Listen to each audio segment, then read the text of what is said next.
Hi, so today I wanted to talk about one of the movies we did in review, or not in review, in the class, which is The Eternal Sunshine of the Spotless Mind.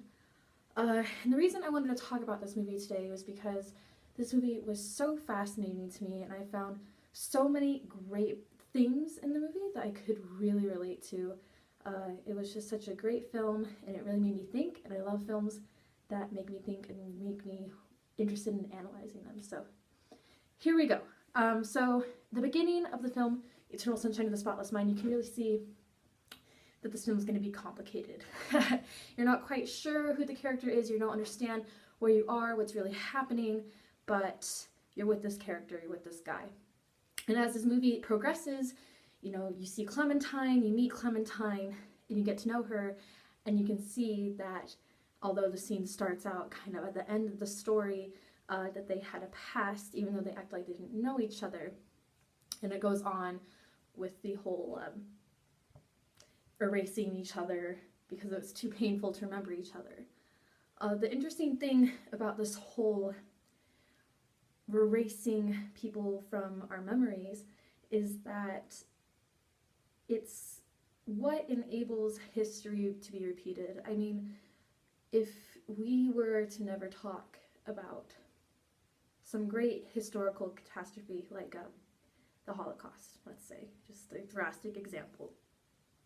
If we were to ignore that thing to have happened, if we were to brush it under the rug and acted like it never happened, and in fact not to just act, to believe that it never happened, it will happen again. I mean, genocide or things like that, when you do not recognize these events, they will happen again. History will repeat itself.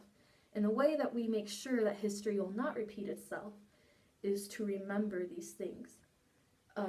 Even at like a small scale, if we were to talk about when you're a kid and you touch stove because you don't know any better, so you touch the stove and it burns your hand, well, you're not going to touch the stove again because it hurts, it's painful, so you don't go back. And even though you wish you could forget, you wish you could take back that you touched that stove, you're going to deal with the fact that you touched that stove. You might have a burn on your hand and it might stay there for a few days, but you're going to have to deal with that because that's your lesson.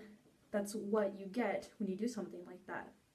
And I think that when you forget a relationship such as Joel's and Clementine's, you make it so that they will go basically through the same shit again. They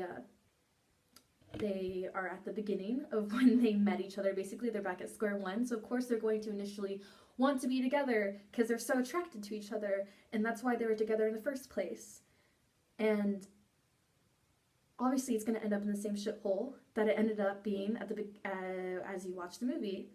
I just think that as you watch this movie, you can see that the main theme is that history repeats itself, and it is significant to not forget wrongdoings, even though it is painful, even though we do not want to remember certain things. Hell, there's so many things I wish I could forget in my life. But it's important to remember these bad things, because that's how we learn and that's how we progress. And this movie makes a great point in this whole crazy, turvy way that we need to remember these past events. And that's what I got from Eternal Sunshine of the Spotless Mind.